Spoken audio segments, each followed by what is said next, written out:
थे। राजा बड़े भगवान के अनन्य भक्त थे, बड़ी भक्ति करते उनकी। इतने बड़े भक्त थे कि राजा के प्रत्येक कार्य के लिए दास दासियों को रखा गया था, लेकिन जो राजा था वो भगवान का भोग जब बनाता था तो पहले गेहूं जो होते थे उनको चाकी से पीसता हाथों से, फिर उसमें से जो आटा निकलता उसको मथता और मथ करके खाना बनाता ठाकुर जी के लिए। स्वयं खाना बना करके ठाकुर जी को प्रसाद खवाता। एक बार अम्बरीश एकादशी का व्रत कर रहे थे, सामने से उन्होंने दुर्वासा ऋषि को देखा। अब दुर्वासा ऋषि को देखा तो अम्बरीश ने कहा, महाराज आपका मेरे यहाँ पर निमंत्रण है, आप मेरे यहाँ पर आना। दुर्वासा ऋषि एकादशी वाले दिन न पहुंच पाए। द्वादशी वाले दिन राजा सोचने लगा कि महाराज को दूसरा दिन हो गया। राजा सोचने लगा कि महाराज को न्योता दे दिया है, ऋषिवर को न्योता दे दिया है और खा सकता नहीं, खा पी सकता नहीं, और यदि अब मैंने नहीं खाया तो मेरा एकादशी व्रत व्यर्थ चला जाएगा।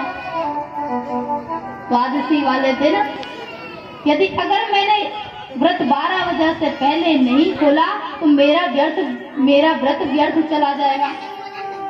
तो महाराज अम्बरीश ने क्या किया, जो चरणोदक रखा था ठाकुर जी का, उस चरणोदक को हाथ में लिया और पान कर लिया।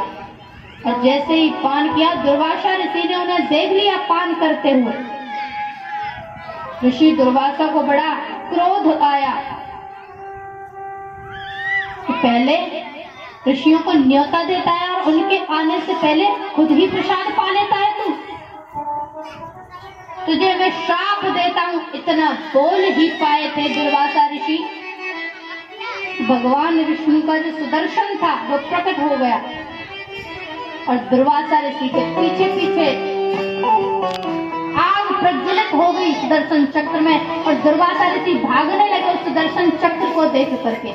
और जो सुदर्शन चक्र था वो दुर्वासा ऋषि के पीछे प्रत्यावन करके दौड़ने लगा।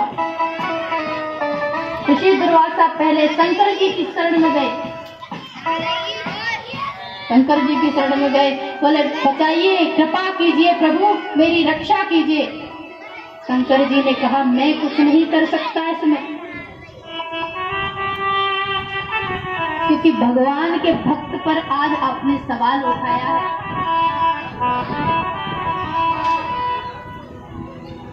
यदि भगवान पर सवाल उठाता है तो भगवान उसको क्षमा कर देते, लेकिन भक्त के ऊपर यदि सवाल उठाएगा तो भगवान उसको माफ नहीं करते। आज मैं आपको नहीं बचा सकता इससे। ब्रह्मा जी की शरण में गए, दौड़े दौड़े दुर्वासा ऋषि। ब्रह्मा जी ने कहा, भैया भाग जाओ वरना तुम हमें भी ले डूबोगे अपने साथ में। भगवान विष्णु की शरण में जा पहुंचे। भगवान विष्णु ने कहा, मैं आज कुछ नहीं कर सकता, तुमने मेरे भक्त का अपमान किया है, मेरे उस भक्त से क्षमा याचना मांगो, क्षमा याचना करो जिस भक्त को तुमने श्राप देने के लिए अपनी जिह्वा निकाली थी। दुर्वासा ऋषि राजा अम्बरीश की शरण में जा पहुंचे और पैरों में गिर गए अम्बरीश महाराज के। महाराज अम्बरीश ने दुर्वासा ऋषि को उठाया और उठा करके कहा, ये आप क्या कर रहे हैं ऋषिवर, मुझे नरकगामी क्यों बना रहे हैं? ऋषि दुर्वासा ने कहा कि ये मैंने कितनी बड़ी गलती कर दी, मुझे क्षमा कर दीजिए। और महाराज अम्बरीश ने क्षमा किया दुर्वासा ऋषि को, लेकिन सुदर्शन चक्र शांत नहीं हुआ। और सुदर्शन चक्र से अम्बरीश महाराज ने कहा, यदि मैंने भगवान की भक्ति निष्काम की है, निष्भाव की है, तो आप अपने क्रोध को शांत कीजिए। और सुदर्शन का क्रोध उसी क्षण शांत हो गया और गायब हो गए सुदर्शन।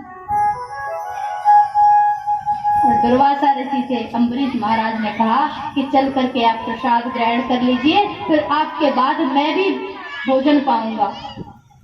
दुर्वासा ऋषि ने अम्बरीश जी की तरफ देखा और कहा, क्या आपने अभी तक प्रसाद नहीं पाया?